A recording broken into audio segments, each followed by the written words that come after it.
Nouveau numéro du Journal de l'économie, bienvenue à toutes et à tous. Reprise des activités de fret sur le lac Victoria. Elles avaient été interrompues il y a de cela plus de 10 ans.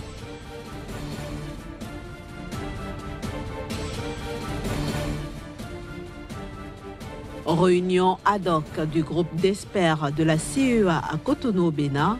Les travaux ont porté entre autres sur l'élargissement de la CEDEAO.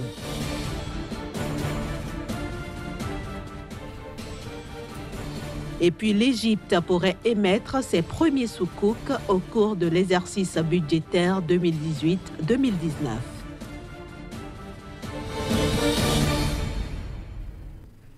Pour la première fois depuis plus de 10 ans, un cargo de 900 tonnes a accosté cette semaine à Port-Bell, à Kampala, marquant ainsi la reprise par l'Ouganda des activités de fret sur le lac Victoria. Avec cet accostage, le corridor central qui relie le port tanzanien de Dar es Salaam à l'Ouganda, au Rwanda, au Burundi et à la République démocratique du Congo par le rail, la route et les voies navigables intérieures revit, ce qui offre une alternative aux commerçants qui importent ou exportent des marchandises à travers le corridor nord qui relie le port de Mombasa au Kenya, à l'Ouganda, au Rwanda et au Soudan du Sud. Côté coût, les négociants seront désormais facturés $65 par tonne pour livrer du fret de Dar es Salaam à Kampala par le corridor central contre environ $90 par tonne par le corridor nord.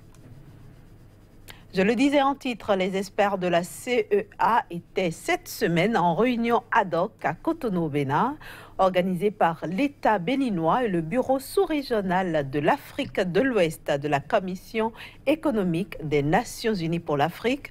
Cette réunion était placée sous le thème « Les implications du potentiel élargissement de la CEDEAO et la zone de libre-échange continentale africaine ». Le point des recommandations dans ce reportage signé Johannes Tawanou. Pendant 2 jours, les experts du Bureau sous-régional Afrique de l'Ouest de la Commission économique des Nations Unies, réunis à Cotonou au Bénin, aux côtés des experts d'autres pays africains, chercheurs, universitaires, membres de la société civile, représentants des organisations internationales, ont mené des discussions assez franches et ouvertes sur 2 sujets principaux, l'élargissement de la CEDEAO et la zone de libre-échange continentale africaine. À l'endroit des États, ils recommandent qu'au regard des niveaux de pertes, quoique faibles, que les pays devraient adopter de bonnes règles d'origine et créer des opportunités d'investissement directs étrangers qui, à terme, devraient permettre d'aboutir à des résultats positifs.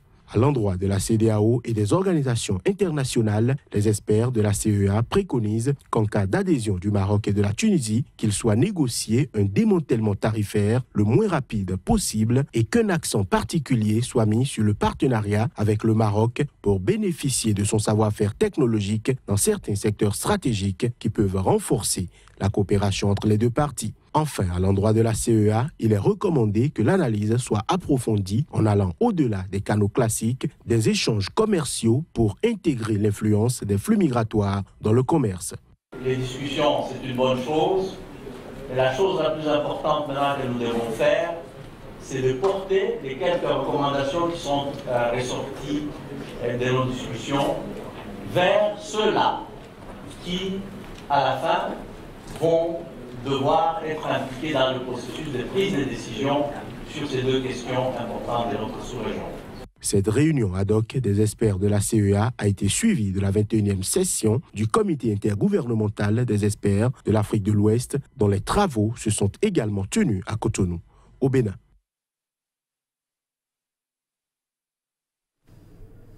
Le conseil d'administration de la Banque ouest-africaine de développement BOAD autorise de nouveaux engagements d'un montant global de 111,8 milliards de francs CFA en faveur des économies de l'Union économique et monétaire ouest-africaine. Au total, 11 nouvelles opérations ont été validées. Ces opérations comportent 7 prêts à moyen et long terme pour un montant global de 90,8 milliards de francs CFA. On y retrouve aussi une ligne de refinancement d'un montant de 10 milliards de francs CFA, un prêt à court terme d'un montant de 5 milliards de francs CFA et 2 prises de participation pour un montant global de 6 milliards de francs CFA. Ces opérations portent à 5 201 milliards de francs CFA le cumul des engagements, toute opération confondue, de la BOAD depuis le début de ses activités. L'Égypte entend recourir à l'émission de ses premiers soukouk dès le prochain exercice budgétaire. Il s'agit précisément d'obligations islamiques dont l'émission va nécessiter la mise en place d'un cadre législatif approprié pour ce type d'opération.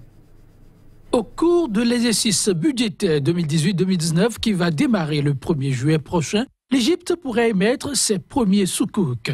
Selon le nouveau ministre des Finances, Mohamed Mahaït, il s'agit précisément d'obligations islamiques dont l'émission interviendrait dans le cadre d'une stratégie de diversification des ressources de financement de l'État. Afin de préparer cette nouvelle émission prévue pour se dérouler lors du prochain exercice budgétaire qui débute le 1er juillet 2018, le gouvernement envisage la mise en place d'un cadre législatif approprié pour ce type d'opération.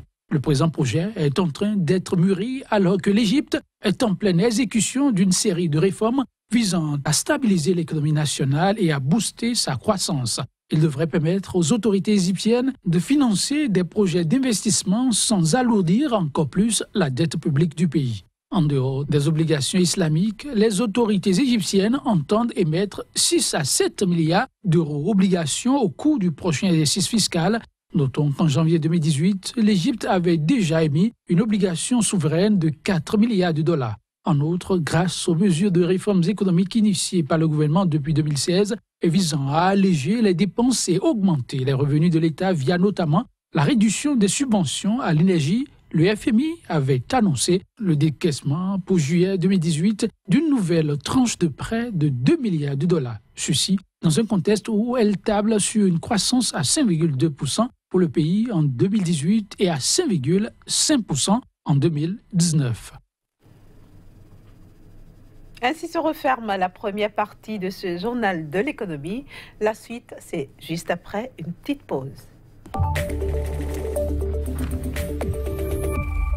Et nous retrouvons ici Casimir Pédion, notre chroniqueur. Bienvenue à vous. Bonjour Inès. Aujourd'hui, nous allons nous intéresser au classement des pays africains par produit intérieur brut, PIB. C'est bien ça Inès, il faut dire que le classement des pays africains des plus riches, au moins riches pour ne pas dire les plus pauvres, est désormais connu.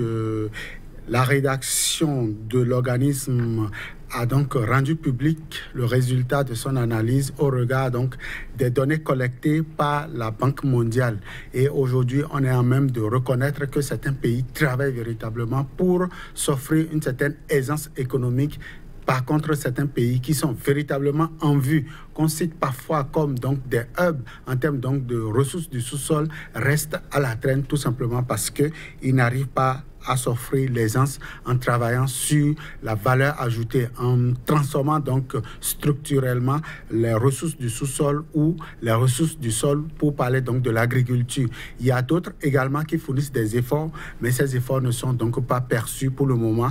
Et donc le classement 2018 en termes donc de richesse sur le continent africain est connu. C'est quand 4 pays se sont donc livrés à cet exercice en fournissant les données sur leur produit intérieur brut. Et au regard de ça, aujourd'hui, on peut dire quel est le pays, quel est le premier pays en termes de richesse et quel est le dernier pays également en termes de richesse. Justement, quel est ce premier pays? Quel est le pays qui vient en tête de ce classement?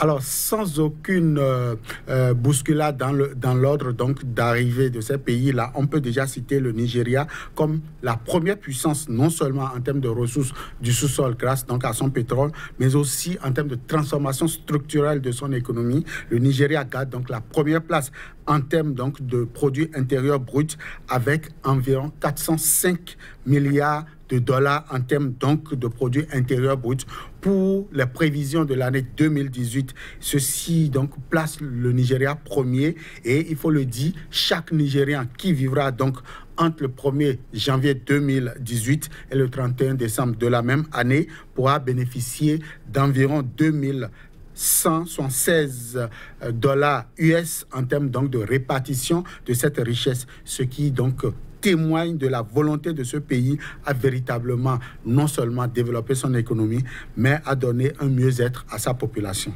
Alors, qu'en est-il des pays comme l'Angola, comme l'Afrique du Sud, par exemple?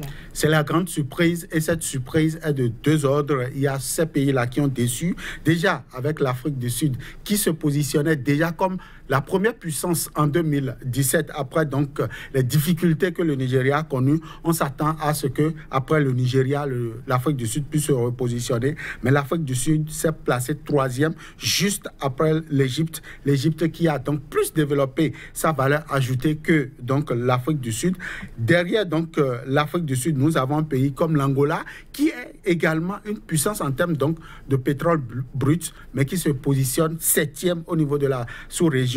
Et la grande surprise agréable, c'est le Soudan. Malgré les difficultés, malgré les problèmes donc d'insécurité dans ce pays, le Soudan se positionne sixième au niveau du continent. On a également des pays comme la Tanzanie qui n'ont pas travaillé comme donc le Soudan. On a également des pays comme la Côte d'Ivoire, le Cameroun, qui n'ont du tout pas travaillé comme donc le Soudan et qui se positionnent respectivement 10e, 13e et 15e du classement, ce qui prouve véritablement que l'effort donc de développement n'est pas à comparer à la question de la sécurité, à la question de la quiétude au niveau du pays, à la question politique. C'est pour ne citer que ces pays-là. Il y a aussi le Gabon qui est aussi un pays pétrolier qui n'a pas du tout mouillé le maillot. Le Gabon qui se positionne donc n'est pas donc dans le top 20. Le Gabon, le Sénégal qui est le 21e également n'a pas mouillé suffisamment le maillot. Et vous avez des pays comme l'île Maurice qui aujourd'hui représentent quand même un atout naturel en termes de développement du tourisme, qui se positionne 24e.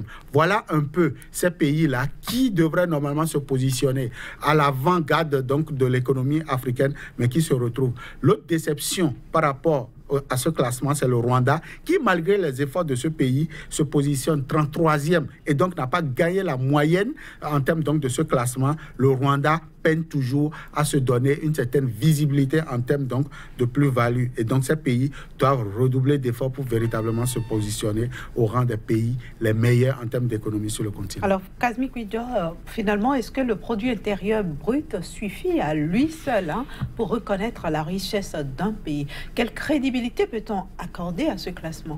Alors, merci beaucoup Inès. Quelle crédibilité? C'est déjà à la source la Banque mondiale qui donc a collecté ces données et qui a été repris par la structure organisme dont les résultats sont publiés sur leur site respectivement, que ce soit la Banque mondiale ou l'organisme. Quelle crédibilité donner à ce classement? C'est déjà que le produit intérieur brut, même si il n'est pas le facteur majeur en termes de classement, reste encore la mère donc de cet agrégat, de ce conglomérat d'agrégats, car c'est grâce au produit intérieur brut qu'on arrive à définir donc les autres agrégats tels que la notion de la dette publique et de la dette intérieure et extérieure d'un pays. C'est grâce donc au produit intérieur brut qu'on arrive véritablement à jauger le pouvoir donc de décision, le pouvoir économique d'un pays. Et donc la crédibilité qu'on peut donner donc au PIB repose également sur les pays en termes donc d'apport de chaque individu au niveau du pays. Donc le PIB pourrait être donc cet agrégat, même si on a besoin par exemple des facteurs énergétiques, de la valeur ajoutée, on a besoin d'autres facteurs pour que véritablement les pays soient riches. Le PIB reste encore et demeure l'indicateur favorable pour la croissance au niveau des pays. En tout cas, merci Kazmi Kwidjo d'être venu donc nous parler de ce classement. On se donne rendez-vous au prochain numéro du Journal de l'économie. Toujours avec le même plaisir. Voilà, chers amis téléspectateurs, ce sera tout pour aujourd'hui. Merci à vous de nous avoir reçus chez vous. Mais restez sur Sika, les programmes continuent.